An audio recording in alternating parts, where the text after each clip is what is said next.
অস্ট্রেলিয়ার ক্রিকেট তারকা David Warner. আন্তর্জাতিক ক্রিকেট থেকে অবসর ওয়ার্নারের। দল চাইলে খেলতে পারেন আরেকটি ক্রিকেট প্রতিযোগিতা। টি-20 বিশ্বকাপ থেকে অস্ট্রেলিয়া বিদায়ের সঙ্গে সঙ্গে আন্তর্জাতিক ক্রিকেট থেকে অবসর নিলেন ডেভিড ওয়ার্নার। তবে পরের বছর দল চাইলে চ্যাম্পিয়ন ট্রফি খেলতে পারেন এই অস্ট্রেলিয়ান ক্রিকেট তারকা ব্যাটার ডেভিড ওয়ার্নার।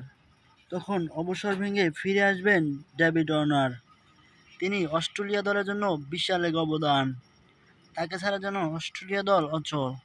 অস্ট্রেলিয়ার এই ওপেনিং ব্যাটসম্যান বলেন, তিনি যদি সুযোগ পান তাহলে চ্যাম্পিয়ন ট্রফিতে অস্ট্রেলিয়াকে একটি পুরস্কার হিসেবে কাপ নিয়ে দিতে পারেন। তার জন্য শুভকামনা করে বলেন প্যাট কামিন্স। ডেভিড ওয়ার্নার অবশ্যই একজন দক্ষ মানের খেলোয়াড়। তাকে ছাড়া